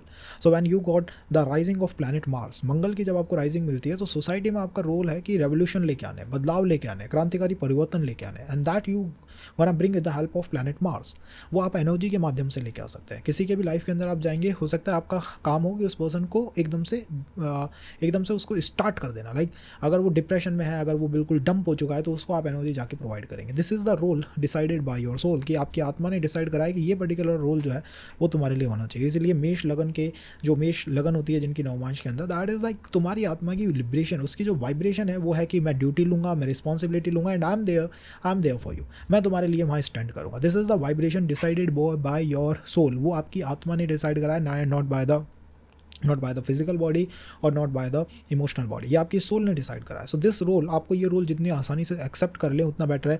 People says कि हम जब भी स्पिरिचुअल यात्रा शुरू करते हैं और लाइक द मैरिज रिलेशन की तरफ कहीं जाते हैं, तो वो पैटर्न एक जैसा ही क्यों बनता है? वो एक जैसा ही पर्सन क्यों जीवन के अंदर बार बार आता रहता है? लाइक हमारा रोल उसके जीवन के अंदर केवल एक ऐसे पर्सन का क्यों है कि हम उसे एनर्जी दें, हम उसे स्टार्ट करें, हम उसे कहीं ना कहीं सपोर्ट प्रदान करें, या उसको ज़्यादा एनर्जी चैनलाइजेशन या एनर्जी को बैलेंस करने में हेल्प करें। आई am like this is the rising decided by your D9। आपकी आत्मा ने उस राइजिंग को डिसाइड करा है। सो अब ये आपका रोल है, इसको आप चेंज नहीं कर सकते। हर जगह आपको यही रोल दिखाई देगा, चाहे वो स्पिरिचुअल यात्राएं हो, चाहे वो आप कहिए आपकी रिलेशनशिप या फिजिकल कोई सी भी तरह की यात्राएं हो। नाउ इस राशि के अंदर शनि जो है वो नीच के होते हैं, सूर्य उच्च के होते हैं, तो ईगो क्लैशेस से थोड़ा बचना चाहिए। एंड द सेकंड इज़ कि मैरिज में बेटर है कि आप अर्ली टाइम पे ही क्लियर कट विज़न बना लें, रिलेशनशिप्स के अंदर विज़न बना लें। अदरवाइज जो डिले की बात जो है वो यहाँ के आ जाती है, बिकॉज आपकी आत्मा का एक तरह का विरोध है, that is with planet Saturn. तभी उसने शनि की नीच राशि ली है, सूर्य की उच्च राशि ली है। सो दे आर लाइक मोर, जब भी ये रूम में बैठेंगे ना, जब भी ये कहीं बैठेंगे किसी भी एनवायरनमेंट में, जब ये जाके टेबल होंगे, तब आपको देखने को मिलेगा कि इनका जो इन्फ्लुएंस है ना वो एक अलग तरह का इन्फ्लुएंस आता है। तो this is the thing with planet with the rising, कि ये मेष के साथ इस तरह की ऊर्जाएं हैं जो निकल के आती हैं D9 चार्ट में। अगर वहीं वृषभ हो तो वृषभ इज़ लाइक प्लैनेट शुक्र की राशि है, और वृषभ को अगर आप देखें ना तो ये उस शुक्र की मूल त्रिकोण राशि से षडाष्टक बनाती है। शुक्र की मूल त्रिकोण राशि इज़ लाइक द बैलेंस करना है हमको। शुक्र का यही काम है कि वो हर चीज़ को बैलेंस की तरह लेके चलता है। बट वृषभ ऐसी नहीं है। वृषभ is like one objective, one goal, और ये पूरी रिस्पॉन्सिबिलिटी अपने ऊपर लेने वाली राशि है। सो जब आप वृषभ लगन नवमांश में आ गई है, इट मीन्स कि अब आपका रोल जो है सोसाइटी के अंदर किस तरह का है कि मैं सारी रिस्पॉन्सिबिलिटीज़ को हैंडल करूँगा। सो ये पर्सन के जीवन के अंदर पैटर्न बन जाता है कि they are like treating me the family man, और I should be a family man, और I have to hold all the responsibilities. ये क्यों मेरे इस तरह से पीछे पड़ गए? आपकी आत्मा ने वो वाइब्रेशन हमको डिसाइड करके दे दी है कि ये पकड़ो, ये वाइब्रेशन लो, और इससे अब जीवन को चलाओ। सो ये जो फैमिली मैन बनने की है कि या ये है कि मैं सारी रिस्पॉन्सिबिलिटीज़ को हैंडल करूँ एंड ऑल, तो ये यहाँ से निकल के आता है। अर्थ तत्व की राशि है, इसलिए मुझे लगता है कि स्पिरिचुअलिटी में जितना आप स्टेबल होकर चलेंगे, जितना आप एक गुरु की हेल्प से चलेंगे, उतना आपके लिए बेटर रहेगा। दो आपको जो सामान्य ज्ञान है, हो सकता है उससे कुछ विरोध महसूस होता हो, या लगता हो कि ये मेरे लेवल का नहीं है, या मैं इससे ऊपर के लेवल का इंसान हूँ, ऐसा हो सकता है। बट आई से कि अगर आप मैरिज की तरफ कहीं भी इस तरह की व्यवस्था बना रहे हैं, गुरु की आपको हेल्प एक बार लेनी चाहिए। इस राशि में चंद्रमा कॉज उच्च के होते हैं, एक्सल्टेड होते हैं, ये रिलेशंस को तो अट्रैक्ट करने वाली राशि है। लाइक द पर्सन अपने आप उसकी आत्मा का जो चार्म है ना वो बिखरता है, और जितना ये पर्सन आत्मा की तरफ से जाएगा उतना ये पर्सन जल्दी से जल्दी लोगों से संबंध स्थापित कर सकता है। इसी पर्टिकुलर राशि के अंदर मुझे लगता है वो मैनिफेस्टेशन की पावर है। मैनिफेस्टेशन की जो पावर है वो इस लगन के अंदर, इस नवमांश के अंदर कूट कूट के भरी हुई है। तो ये जो चाहें वो मैनिफेस्ट कर लें, इनकी स्पिरिचुअल बॉडी में इस तरह की पावर है। जस्ट इन्हें थोड़ा सा पुश अपनी तरफ से देना चाहिए, and that is with the help of a teacher. एक गुरु, एक टीचर की आवश्यकता यहाँ पे आवश्यकता बनती हुई दिखाई देती है। अगर यहाँ पे जैमिनी नवमांश आ जाए तो जैमिनी नवमांश बुद्ध का नवमांश है। बुद्ध की वाइब्रेशन को आपकी आत्मा ने आपको दे दिया है, ये बुद्ध की वाइब्रेशंस के साथ तुम्हें चलना है। कॉल इट लाइक बुद्ध जैसा पर्सन हो सकता है, टॉकेटिव हो सकता है, बात करने वाला, एक ऐसा पर्सन जिसके आसपास हो तो आपको लगे कि हाँ मैं बुद्ध के आसपास बैठा हूँ, बुद्ध कहीं ना कहीं मेरे साथ बैठे हुए हैं। तो इस तरह की एनर्जी आपको आपके पर्सन से दिखाई दे सकती है। बट द थिंग इज़ कि क्यों आपकी आत्मा ने आपको जैमिनी नवमांश उठा के दिया। The Gemini is the sign of desires. यहाँ से इच्छाओं की शुरुआत होती है। सम आस्क मी कि इच्छाओं की शुरुआत कहाँ से? हम लाइक सब कुछ की शुरुआत इच्छाओं में केवल जैमिनी से है। यहीं पे ही राहु को नक्षत्र मिला है। तो this is like the start of the desires. तो आत्मा की जो बहुत डिज़ायर्स है ना वो इस लाइफ में आपको देखने को मिलेंगी। एंड जितना आप मटेरियल होके जाओगे चीज़ें आपको ठीक लिखेंगी, जितना आप स्पिरिचुअल होके जाओगे एक बार मन करता है यार ये भी सीख लूँ, वो भी सीख लूँ, वो भी देख लूँ, उसके भी अंदर चला जाऊँ, वहाँ भी कुछ कर लूँ, कैसे गति होगी, कैसे वो व्यवस्थाएँ चलेंगी। और ये चीज़ कहीं ना कहीं चार्ट को कॉम्प्लेक्स कर देती हैं। तो इस चीज़ से थोड़ा इन्हें बचना चाहिए। अदरवाइज़ जैमिनी नवमांश मुझे लगता है कि बिकॉज ये बुद्ध की एनर्जी, बुद्ध की वाइब्रेशंस को रख रहे हैं, अगर ये स्पिरिचुअल तरफ से जाएंगे तो इनको कुछ तकलीफ आ सकती है। इन्हें मटेरियल या फिर बिल्कुल सामान्य तरह से रिलेशन संबंधों की तरफ जाना चाहिए। और अध्यात्म में भी देखिए आपको कोई एक ऐसा पर्सन चाहिए जो कि आपके जो आपकी इच्छाएं हैं ना, जो अनंत इच्छाएं जो जनरेट हो रही हैं उनको कंट्रोल कर सके। यहाँ पर निर्वाण षटकम का जो जाप है, जो चैंटिंग है वो आदमी को करनी चाहिए, जिससे कि उसकी जो इच्छाएं हैं, उसकी डिज़ायर्स का जो लूप है, जो ट्राइन है वो थोड़ा थम सके, उसके अंदर थोड़ी सी गिरावट या रुकावट आ सके। अगर यहीं कर्क नवमांश आ जाए तो वेल कर्क नवमांश इज़ ऑल अबाउट ये इमोशंस का। ये जहाँ पे भी आ गया ना यहाँ वहाँ इमोशंस को दिखाता है। तो आपकी आत्मा ने आपको एक वाइब्रेशन दे दी है कि अब तुम कर्क की तरह चलो, कर्क की तरह तुम्हारी आत्मा की यात्रा होगी। यार कर्क क्या है? प्योर होने की यात्रा है। तो कर्क नवमांश वाले सबसे ज़्यादा जहाँ तक मैंने देखे हैं कि ये प्योर होने की इच्छा रखते हैं। प्योर मतलब इनके अंदर एक ऐसा है कि हम प्योर वाटर की तरह, ये हम बिल्कुल सफ़ेद पानी, साफ़ पानी की तरह है। एंड कहीं ना कहीं इनकी लाइफ के अंदर जो लोग आएंगे वो ऐसे हो सकते हैं कि लाइक दे बिलोंग्स टू, कि मेरा इनके जीवन के अंदर मतलब जो लोग आपके जीवन के अंदर आएंगे उनके जीवन में आपका जो रोल है मोर लाइक एक मदर, एक टीचर, एक फिलोसोफर, एक ऐसा पर्सन जो कि उन्हें प्योरीफाई करने आया, उन्हें और प्योर करने आया, उन्हें और बेटर बनाने आया। इस तरह का रोल जो है वो आपकी आत्मा ने कहीं ना कहीं डिसाइड करा है। और ये पैटर्न लग चुका है। जितना आप आध्यात्मिक होंगे, जितना आप स्पिरिचुअल होंगे, आपको ये महसूस होगा कि यार ये रोल बढ़ता जा रहा है, ये पैटर्न बढ़ता जा रहा है। तो मैं कहीं ना कहीं किसी टॉक्सिक पर्सन को अपनी तरफ खींच रहा हूँ, या कहीं ना कहीं किसी ऐसे पर्सन को अपनी तरफ खींच रहा हूँ जिसके अंदर कर्क की एनर्जी बहुत ज़्यादा, जिसके अंदर ऐसी ऊर्जाएं बहुत ज़्यादा हैं कि वो उसको कामनेस चाहिए, उसको पीस चाहिए, कंफर्ट चाहिए। This is your main strength. ये आपकी मेन स्ट्रेंथ है और ये कहीं नहीं जाने वाली, because this is the vibration your soul given to you. आपकी आत्मा ने कहा कि ठीक है और सब बात छोड़ो, ये वाइब्रेशन लो और इससे आगे चलो। यहाँ पे गुरु की आवश्यकता क्या होती है? गुरु अगर हो तो बेटर है, अदरवाइज़ फिर आदमी अपनी भावनाओं में ऐसा खो जाता है कि उसको फिर ये नहीं पता लगता कि सत्य वर्सेस असत्य का जो ज्ञान है ना वो यहाँ धुंधला पड़ने होता है। बिकॉज ये दूसरे की हेल्प करने में इतना खो जाते हैं कि देश की सेपरेशन ही खत्म हो जाता है कि सत्य क्या है और असत्य क्या है। अगर यहाँ सिंह नवमांश होता तो बात थोड़ी अलग होती। ये गंडांत है, ये कर्क से सिंह का एक गंडांत है। तो एक ट्रांजिशन इनके जीवन में चलता रहता है। अध्यात्म में भी ऊपर नीचे बहुत फ्लक्चुएशंस आते हैं और रिलेशंस के अंदर भी फ्लक्चुएशंस बने रहते हैं। अगर ये सिंह हो तो सिंह इज़ लाइक सिंह, वो फर्स्ट गंडांत को क्रॉस करके आया है, उसने स्टेबिलिटी प्राप्त करी है, उसने अपने आप को प्रैक्टिकल बनाने की कोशिश करी है। एंड द आत्मा इज़ लाइक कि अब तुम्हें सिंह की तरह चलना है। सिंह इज़ लाइक तुम्हें फायर की तरह चलना है, तुम्हें डोमिनेंट बन के चलना है, तुम्हें थोड़ा एग्रेसिव बन के चलना है, तुम्हें अपने अपर हैंड को अपर रख के चलना है और तुम्हें प्रैक्टिकल होकर ज़्यादा चलना है। तो इन लोगों का जो रोल है ना सोसाइटी में, that is more practical. They are like I will tell you what to do, what not to do. And इनके अंदर से जैसे ये रूम के अंदर बैठेंगे ना, इनकी आत्मा, देखिए D9 आत्मा की वाइब्रेशन है, उसकी वाइब्रेशन, उसका ऑरा इस तरह का है कि वो लियो का ऑरा है, वो दूसरे को अपने आप डोमिनेट करेगी। तो ये बहुत कंफर्ट है, ये बहुत काम तरह के पर्सन है कि हो सकता है कर्क नवमांश आ रहा हो, वह कर्क लगन हो इनकी, तो एक काम फिजिकल बॉडी, काम बॉडी है, इमोशनल बॉडी है, बट आत्मा के अंदर डोमिनेंस है। तो और लोगों की आत्माओं को ये असर्ट कर देते हैं, उसके ऊपर डोमिनेंस स्थापित कर देते हैं कि तुम्हें हम थोड़ा सा दबा देंगे, तुम्हें हम थोड़ा सा इन्फ्लुएंस इनकी तरफ से आता हुआ दिखाई देता है।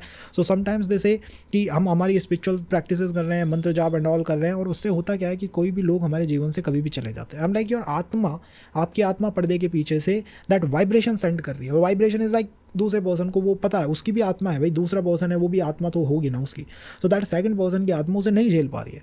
So this is the thing, you should work on your spiritual body. और better if you leave this thing, like if your D1 is Cancer rising और स्कॉर्पियो पाइसेस या कहो कोई सी भी राशि हो उसके अंदर, मतलब लियो के अलावा, तो हो सकता है ना कि तुम वहाँ से अच्छा परफॉर्म कर सको रादर दैन योर D9. अगर D9 से करना है तो ऐसे एनवायरनमेंट में ही जाके बैठो जहाँ पर स्टूडेंट और टीचर का कनेक्ट होगी, मतलब तुम्हारी आत्मा को वो असर्टिवनेस मिले. अगर तुम्हें कोई दबाने की कोशिश कर रहा है दैन दिस लियो नवम शैल नॉट टेक इट, वो ट्रिगर होगा ही होगा, उसके अलावा वो लेगा ही नहीं उसे. ये पितरों की भी राशि है, तो for fathers and father family and all, इनका इन्फ्लुएंस जो है वो रिलेशन मैरिज की तरफ कई बार देखा है मैंने. जब आदमी ज़्यादा चैंटिंग एंड ऑल करता है तब तो आता ही आता है, बिकॉज वो D9 को एक्टिवेट कर रहा है. प्लीज़ एक बार एनालिसिस आप देखिएगा, तभी आपको ये सेशन थोड़ा हेल्प कर पाएगा. अगर वर्गो हो तो well, Virgo is the sign, Budh का साइन है, बुद्ध की मूल त्रिकोण राशि, परफेक्शन इसका मूल धर्म, और ये किसी पे विश्वास नहीं करती. विश्वास ट्रस्ट करना इस राशि के बस की नहीं, बाहर की बातें हैं. अब जब ये नवमांश में आ जाती है, ये नवमांश की राइजिंग हो जाती है, एक डुअलिटी का नवमांश है, थोड़ी डुअलिटी की थोड़ी बातें हो सकती है, and that is like marriage में ये थोड़ी फ्लक्चुएशंस ला सकती है. अगर डुअल जो राशियाँ हैं, द्वैध स्वभाव की जो राशियाँ हैं, वो मैरिज के अंदर थोड़ी फ्लक्चुएशंस को रखती हैं, तो हो सकता है वो एक फ्लक्चुएशन ये जनरेट कर दे. कॉज ये वर्गो है, कॉज ये D9 की राइजिंग के अंदर बैठा हुआ है. I think this particular rising जो है आपके मैरिज रिलेशन के पूरे डायमेंशन को इन्फ्लुएंस करने वाली, प्रभावित करने वाली. और यहाँ पर जो शुक्र हैं वो नीच के होते हैं और बुध जो है वो उच्च के होते हैं. तो शुक्र जिस राशि में नीच का हो जाए, यहाँ पे आपको डिसाइड करना पड़ता है that you are going by the material side, कि आप अपनी फिजिकल बॉडी की तरफ से जाएं कि मैं कितना चार्म है, कितनी ब्यूटी है, या कितना मैं ज़्यादा लो चीज़ों के बारे में जानता हूँ, और गो बाय द स्पिरिचुअल बॉडी कि मैं अध्यात्म करता हूँ. वो डिसीजन यहाँ पे लेना पड़ता है. यहाँ आप दोनों बॉडीज़ को एक साथ चला के नहीं रख सकते, दोनों चीज़ों को एक साथ चला के नहीं रख सकते. Then the second is I think Budh का इन्फ्लुएंस आपको अपनी आत्मा के अंदर देखने को मिलेगा. The D9 is what, D9 is the आत्मा की यात्रा. आत्मा ने कहा मैं यात्रा करूंगी वर्गो वाइब्रेशन से. सो वर्गो इज़ द परफेक्शन. परफेक्शन है मतलब आत्मा परफेक्ट होना चाह रही है, और वो परफेक्ट आत्माओं की तलाश में है. तो ऐसे लोगों को रिलेशंस में बहुत सावधानी से जाना चाहिए, otherwise they be like, other be like तुम बहुत गलतियाँ निकालते हो, दे बी लाइक कि तुम बहुत गलतियाँ निकालते हो. वो जो गलती निकालने की पॉइंट होती है ना, इसमें बन सकती है, और आपकी फिजिकल बॉडी ये नहीं करेगी. और जब मैं फिजिकल बॉडी कहता हूँ, इज़ लाइक आप खुद मुंह से नहीं कह रहे हो, आंखों से आप नहीं दिखा रहे ऐसा, आप आपके एक्सप्रेशन ऐसा नहीं है, ऐसे नहीं है. आपकी आत्मा, आपकी स्पिरिचुअल बॉडी इस तरह से व्यवहार कर रही है, दूसरे इंसान की जो स्पिरिचुअल बॉडी है उसकी जो आत्मा है उससे वो ट्रिगर हो रही है, और वो लग रहा है कि भाई ये तो बहुत ज़्यादा परफेक्ट होना चाहता है, ये परफेक्शन के अंदर जाना चाहता है, और वो मेरे बस की नहीं है. तो ये इस बात का हमें हमेशा ध्यान रखना चाहिए कि ऐसा हम कभी ना करें. When the Libra, so well I told you कि D9 जो है वो आत्मा की यात्रा है. D9 is the journey of your soul, वो आपकी आत्मा की यात्रा है. सो D9 की जो राइजिंग है वो एक वाइब्रेशन है. ये वाइब्रेशन आपकी आत्मा ने डिसाइड कर लिया, ले लिए कि मैं यात्रा करूंगी तो इस वाइब्रेशन से स्टार्ट करूंगी. लिब्रा की वाइब्रेशन से जो यात्रा स्टार्ट होगी उसके अंदर शुक्र का भी गुण होगा और लिब्रा का भी गुण होगा. शुक्र इज चार्मिंग होगी, अट्रैक्टिव होगी, तो स्पिरिचुअल बॉडी के अंदर वो अट्रैक्शन है, वो दूसरे स्पिरिचुअल बॉडीज़ को कनेक्ट और अपने पास ला सकती है. तो कई बार होता है रिलेशन में किस तरफ से जाएं, हम लाइक थोड़ा भक्ति मार्ग पे चलिए, थोड़ा सा आप डांसिंग फॉर्म पे चलिए, थोड़ा सा आप भक्ति कीर्तन भजन पे चलिए. उससे क्या होगा, अपलिफ्ट होगी आपकी स्पिरिचुअल बॉडी और उसके अंदर पावर आएगी और वो मैनिफेस्ट कर लेगी रिलेशंस को.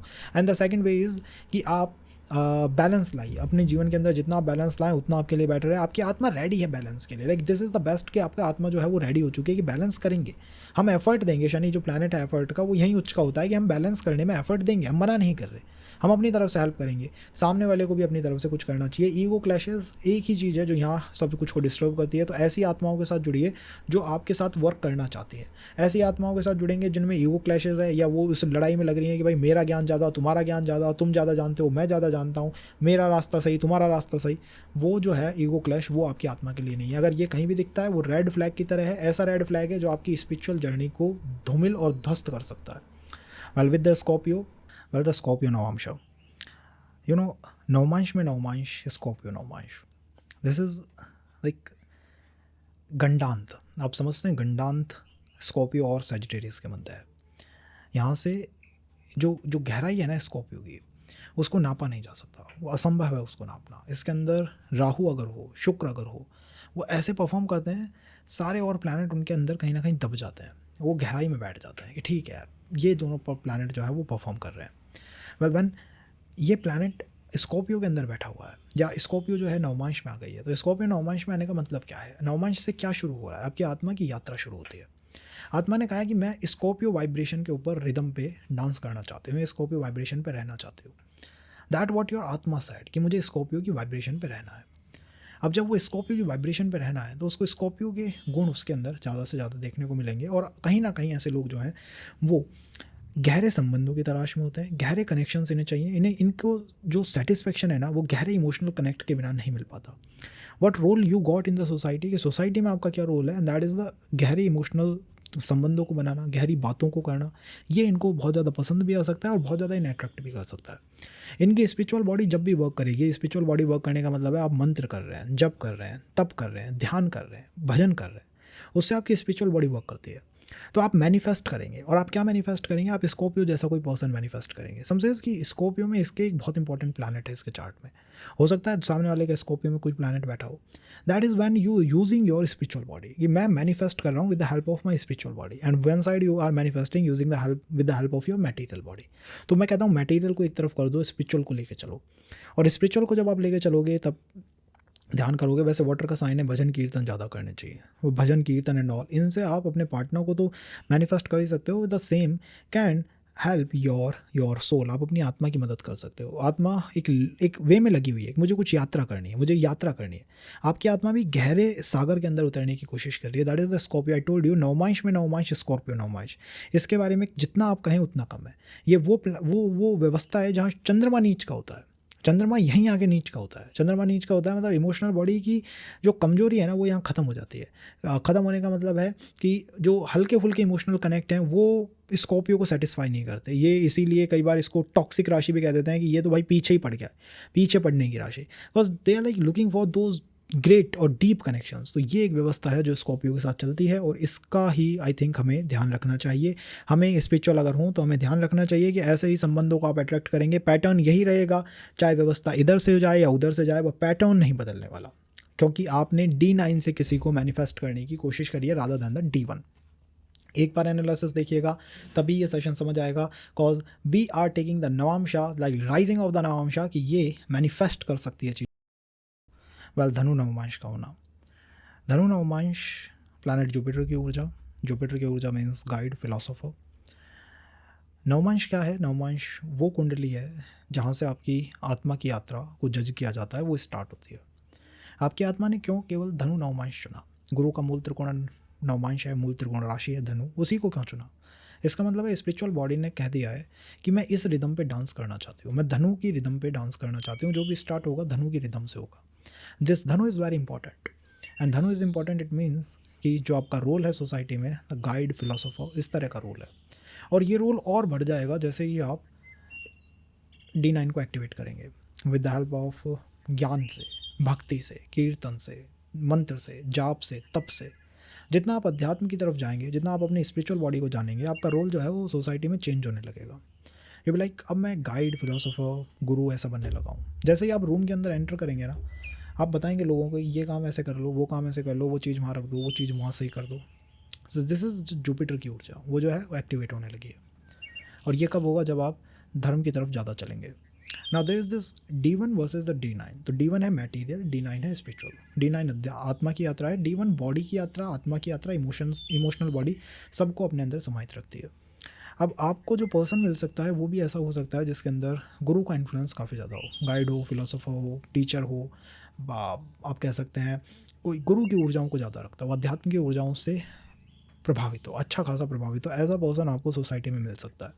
अगर ऐसा पर्सन नहीं हो और कोई तामसिक पर्सन हो या कोई ऐसा पर्सन हो जो आपकी बातों को मानना नहीं चाहता, वेल अगर ऐसी व्यवस्था बन गई ना, तो आप अध्यात्म को बिल्कुल छोड़ दीजिए, उसको कम कर दीजिए, अपनी D1 मटेरियल बॉडी को अप कर दीजिए। अगर आपने D9 को अप कर दिया, आपने कहा कि ना मुझे तो ऐसा बनना है, सो वो फिर चीज़ें नहीं चल पाएंगी। वहाँ पे इतना विघटन है, इतना डिस्टर्बेंस है जिसकी कोई हद नहीं है।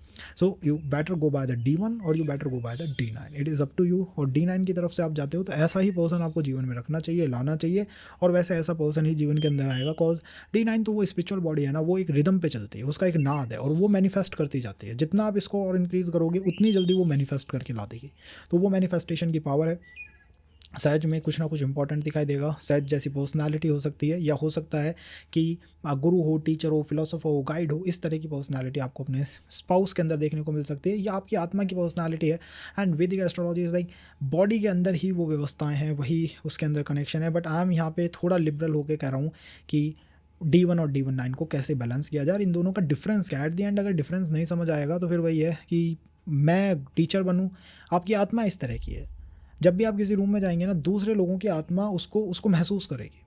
दे be like they not able to even आपको फेस नहीं कर सकते, आपसे आँख नहीं मिला सकते, आपकी बातों को वो एक टीचर की तरह लेते हैं कि ठीक है वो समझ गए। उनकी आत्मा पे आपका डोमिनेंस है। दिस इज़ लाइक उनकी आत्मा ने वो डोमिनेंस मान लिया। फिजिकल में ये नहीं दिखाई देता, वो नहीं दिखेगा, but at the end game जो है पर्दे के पीछे है। तो सहज नवमांश के लोगों से आँख मिलाना, उनको देख लेना भी बहुत हिम्मत का काम होता है, बिकॉज दे आर लाइक उनकी आत्मा की यात्रा जो है वो चलती हुई यात्रा है। तो ये एक धनु नवमांश के बारे में बात हुई। यहाँ पे कोई प्लैनेट उच्च का होता है, वैसे द्विस्वभाव राशि है। कोशिश ऐसी करनी चाहिए कि बहुत सोच समझ के और बहुत व्यवस्थित तरीके से ही विवाह की तरफ बढ़ा जाए, बिकॉज द्विस्वभाव राशियों में थोड़ा सा द्विस्वभाव डबल ग्रुप जो है वो बना रहता है। वेल धनु नवमांश के साथ क्या होता है, मकर नवमांश के साथ। और मकर नवमांश के साथ क्या होता है, मकर इज़ द धर्म क्षेत्र कुरुक्षेत्र। यहाँ पे जजमेंट होता है। ये शनि की वो राशि है जो कि निष्काम कर्म की राशि है। यहाँ जजमेंट होता ही होता है, कर्मों के साथ न्याय किया जाता है, कर्मों के अनुसार न्याय। आपकी आत्मा ने कहा कि नवमांश में मुझे तुम धनु दे दो, वो मकर दे दो। इसका मतलब है कि मैं मकर पे डांस कर सकती हूँ, मतलब मैं मकर की वाइब्रेशन के ऊपर चलना चाहती हूँ। Now what Makar is like ज्ञान, और आपके साथ न्याय किया जाएगा अकॉर्डिंग टू द शनि की ऊर्जाओं के अनुसार। ये शनि अब आपको इन्फ्लुएंस करने लगा है हर चीज़ के अंदर आप समय लेते हैं। मैंने ऐसे मकर नवमांश के लोग देखे हैं जो समय लेते हैं। उनको कुछ हो नहीं रहा है, मान लीजिए कहीं डर नहीं है ना, तब भी वो समय लेते हैं। दे लाइक कोई गलत काम हमसे ना हो जाए, ये उनके अंदर होता है कि यार कोई गलत काम ना हो जाए। बिकॉज आपकी आत्मा ने कहा तुम निष्काम कर्म में चले जाओ, और कर्म में जहाँ न्याय हो रहा है ना, तुम उसी राशि में बैठो। तो आत्मा कह रही है कि मैं तो उसी रिदम पे चलूँगी, मैं तो उसको समझना चाहती हूँ कि कैसे न्याय एंड ऑल के प्रोसेस होते हैं। तो इनकी आत्मा में वो एक फियर मुझे दिखाई देता है कि ये डरते हैं कि कोई यार छोटी भी गलती हमसे ना हो जाए। तो जितने अच्छे स्वभाव है ना कि भाई अच्छा काम करके चलो या ठीक काम करके चलो, वो यहाँ मुझे कहीं ना कहीं दिखाई देता है। इसीलिए अर्थ एलिमेंट की जो शुरुआत है 2, 6, 10 वो मकर नवमांश से ही होती है। दिस इज़ द इम्पोर्टेंस कि अर्थ चलेगा ही मकर से। ये अर्थ के अंदर स्टेबिलिटी है। फैमिली मैन क्या करता है, फैमिली मैन आप समझिए, फैमिली मैन एक ऐसा आदमी होता है जो बेचारा डर के समझ के पूरी तरह शांति से जीवन जो जीना चाहता है। इस तरह की आत्मा है, इस तरह की यात्रा है। न्याय होता है समाज में, ऐसे ही पर्सन आप अट्रैक्ट करोगे जो कि आपकी तरह स्टेबिलिटी एंड ऑल इनके ऊपर फोकस करें, या फिर हो सकता है कि वो भी न्याय की इसी अवधारणा में विश्वास करें। मैंने ऐसे भी लोग देखे हैं आसपास मकर नवमांश के, उनसे जब भी न्याय की बात करो उनको बड़ा इंटरेस्ट आता है। उनकी आंखों में एक तेज देखा है मैंने, एक चमक देखी है कि वो न्याय की बात से चमक में आ जाते हैं। इनकी स्पिरिचुअल बॉडी में न्याय की रिदम है। तो इन्हें ऐसा ही ऑफिस, ऐसा ही संबंध, ऐसा ही कनेक्शन करना चाहिए जिसमें न्याय जो है वो बना रहे, जिसमें न्याय की रिदम हो। मान लीजिए संबंध में न्याय ही नहीं है, आप कनेक्शन बना रहे हैं, उसकी कोई न्याय की उसमें बात ही नहीं है, तो वो इनके लिए नहीं है। ये ऑफिस में है, इनको डोमिनेट किया जाता है, परेशान किया जाता है। ऑफिस पॉलिटिक्स होती है, इन्हें पसंद नहीं आता। इन्हें चाहिए न्याय, जस्टिस होनी चाहिए। आप जस्टिस नहीं करोगे अगर इसके साथ, तो ये फिर उसको लेने वाला नहीं है। ये कहते हैं भाई भाड़ में जाओ, जस्टिस होनी चाहिए। जस्टिस यहाँ पे मेन जो टर्मिनोलॉजी है वो जस्टिस बन जाती है, इक्वालिटी बन जाती है, वो बैलेंस बन जाता है। अगर वो नहीं दिख रहा आपको अपने पर्सन में तो रेड फ्लैग है। या तो अध्यात्म को कम कर दें, कॉज जैसे ही आप आध्यात्मिक होने की कोशिश करते हैं आप अपने D9 को एक्टिवेट करते हैं इनडायरेक्टली, आप सोल को एक्टिवेट कर रहे हैं। कई बार होता है आध्यात्मिक इतना हो जाता है पर्सन, ना उसको अपने चेहरे का ध्यान, ना बालों का ध्यान, ना कपड़ों का ध्यान, उसे बस अध्यात्म का ध्यान। तो इट इज़ लाइक उसने कह दी मटेरियल बॉडी से, फिजिकल बॉडी से तुम एक तरफ रहो, मैं मेरी आत्मा पे फोकस कर रहा हूँ। तो आत्मा पे जब आप फोकस करेंगे तो 3 चीज़ें निकल के आएंगी, इक्वालिटी, बैलेंस एंड कि मुझको कोई परेशान ना करे, मैं भी किसी को परेशान ना करूँ। अगर ये नहीं है, कहीं आपको दबाया जा रहा है, वो फिर संबंध या तो संबंध कमज़ोर रहेगा या फिर अध्यात्म छूटेगा, एक काम होकर रहेगा। अगर एक्वेरियस है तो वेल, एक्वेरियस इच्छाओं का अंत है, काम त्रिकोण का अंत है, इच्छाओं का अंत है। 3रे नंबर का त्रिकोण है, दैट इज़ द काम त्रिकोण। और यहाँ पर डिसीज़न लेना पड़ता है वर्थ इट और नहीं, वर्थ इट है या नहीं है। ये डिसीज़न इसी राशि के अंदर, इसी नवमांश के अंदर लिया जाता है। कॉज आपका नवमांश ये है, इट मीन्स आपकी आत्मा ने कहा है कि मैं इसी वाइब्रेशन, इसी नाद के ऊपर डांस करना चाहती हूँ, कि एक्वेरियस के ऊपर ही मेरा वाइब्रेशन है, एक्वेरियस के ऊपर ही मुझे डांस करना है, एक्वेरियस के ऊपर ही मैं नाद करना चाहती हूँ। तो एक्वेरियस के ऊपर अगर आपकी आत्मा डांस करेगी, इट मीन्स कि संबंधों के अंदर जो इच्छा का तत्व है ना वो अब डोमिनेट करने लगा है। इच्छाएं यहाँ पे संबंधों को डोमिनेट करने लगी हैं, और आपकी आत्मा अब जानना चाहती है दैट इज़ द फादर से मेरा जो संबंध है ये वर्थ इट है या नहीं है, मदर से जो संबंध है इसमें कुछ लगता है या नहीं है, मतलब ब्रदर से संबंध है, ये वर्थ इट है या नहीं है, कौन सी इच्छा मेरी ऐसी है जो मुझे मुझे सेटिस्फाई करती है या जिसके लिए मुझे प्रयास करने चाहिए। ऐसा मैंने सबसे ज़्यादा सुना है एक्वेरियस नवमांश के लोगों से, बिकॉज दे लाइक हमारे अंदर है वो ऊर्जा, हम जानना चाहते हैं हमारी आत्मा ने वही वाइब्रेशन क्यों चुनी। कोई और वाइब्रेशन देख लेते, इतनी वाइब्रेशंस हैं, आप टॉरस ले लेते, आपने एक तो लिया एयर एलिमेंट और उसमें भी लिया आपने काम का अंत होना। दैट इज़ कि मुझे जानना है कि ये मेरे लिए है या नहीं है, इसको मैं करूँ या नहीं करूँ, मैं छोड़ देता हूँ अगर नहीं है मेरे लिए तो। सो ये स्ट्रांगनेस है इस राशि में। समाज में आपका क्या रोल है, इन लोगों का रोल इसी तरह का है कि ये थोड़े से हो सकता है दूसरे इंसान को ये सेल्फिश दिखाई दे, बस दे आर ट्राइंग टू, ये फिक्र कर रहे हैं कि भाई ये मैं काम मेरे लिए है या नहीं है, ये इच्छा पूरी करूँ या नहीं करूँ, ये इच्छा पूरी करने से कुछ मिलेगा या नहीं, ये इन चीज़ों को फिक्र करने में लगे। और दूसरा पर्सन क्या सोचेगा, दूसरा इंसान सोचेगा ये कोई सेल्फिश इंसान तो नहीं है। तो ये एक डेंट है जो ये राशि ये नवमांश झेलता है। बट मुझे लगता है एक्वेरियस नवमांश की यात्रा जो है अच्छी यात्रा है, बिकॉज यहाँ से ही फिर मुक्ति की बात जो है वो स्टार्ट होगी। तो इनके मन के अंदर 30s 40s के अंदर तक मुक्ति आने लग जाती है, अपने आप आने लग जाती है। ट्राई करें ये ना करें, ये कुछ करें या ना करें। हाँ, आध्यात्मिक होंगे तो वो बहुत जल्दी आ जाएगी, नहीं होंगे तो समय लगेगा। और जैसे ही आध्यात्मिक होंगे लोग इन्हें कहने लगेंगे यार ये सेल्फिश इंसान है, ये यार ये अपने हितों की ज़्यादा सोचता है, ये यार इसे कुछ ज़्यादा फ़र्क नहीं पड़ता। ऐसी बातें इनसे जब ज़्यादा कही जाएंगी जब ये आध्यात्मिक होंगे। ये है राशि इस तरह की, नवमांश इस तरह का है। आपके स्पाउस के अंदर कुछ इंपॉर्टेंट देखने को मिलेगा, एक्वेरियस से जुड़ा हुआ कुछ ना कुछ इंपॉर्टेंट देखने को मिलेगा, या हो सकता है वो भी ऐसा पर्सन हो जो कि इच्छाओं के भंवर या इच्छाओं के लूप में फंसा हुआ हो। तो इच्छाएं जहाँ पूरी हो सकती हैं, या जो बड़ी बड़ी इच्छाएं हैं उनको ध्यान में रखिए, उनके तरफ पूरा ध्यान रखिए। अगर कोई भी ऐसी इच्छा दिखती है कि यार ये मेरी एक डिज़ायर है तो उसको कंप्लीट करने की कोशिश करिए या उसकी तरफ चलिए। वहाँ पर कहीं आपको आपका स्पाउस पार्टनर जो है उससे आपकी आत्मा कनेक्ट करा सकती है। ये उन लोगों के लिए है जो अपनी स्पिरिचुअल बॉडी को अपलिफ्ट कर चुके हैं, भजन ध्यान पूजन अर्चन मंत्र जाप एंड ऑल वो बहुत लंबे समय से कर रहे हैं, उन लोगों के लिए ये एक रामबाण रेमेडी है। अब अगर हम कहें मीन नवमांश की, तो well mean is mean guys. ये यहाँ पे मुक्ति की बात तो है। देखिए अब ये मैं कोई शुगर कोट नहीं करूँगा, बट यहाँ मुक्ति की बात है, यहाँ लिबरेशन की बात है। समाज में क्या रोल है आपका, लिबरेशन देने वाला, हीलिंग देने वाला, अंतिम ज्ञान देने वाला, अंतिम जो हेल्प है ना वो भी पाइसेस से ही आती है।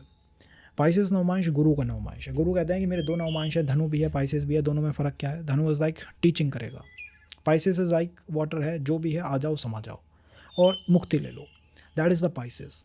मैंने काफ़ी कम लोग देखे हैं जो जजमेंट करते हैं पाइसेस के। जजमेंट इनको समझ नहीं आता, ये जज वज नहीं करते, ये बस ये है कि तुम जैसे भी हो आ जाओ, तुम्हारे अंदर जो गलती है रहने दो। ये उस तरह के लिबरेशन को, उस तरह के इमोशनल लिबरेशन, इमोशनल हीलिंग में विश्वास करते हैं। इनका समाज में रोल क्या है, इमोशनल हीलिंग देने का रोल है।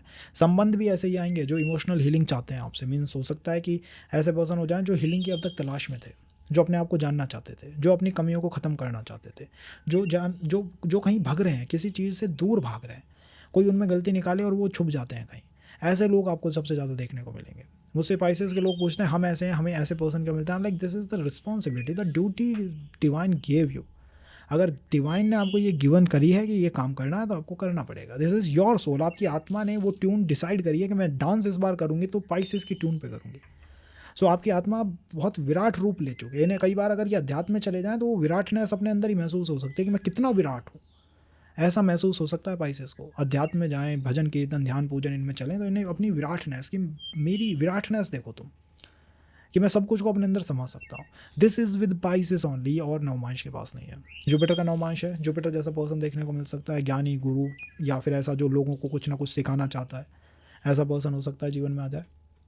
एंड ये पर्टिकुलर नवमांश जो है यहाँ शुक्र उच्च का होता है। तो शुक्र उच्च का होने का मतलब है स्पाउस और आत्मा दोनों प्योर है और दोनों ही लुक्स में अपने अपने बिल्कुल, जब मैंने कहा ना कि अपने ही रूप के अंदर है। तो आपकी जब आत्मा कहीं जाएगी ना तब आपकी आत्मा मैनिफेस्ट शानदार करेगी।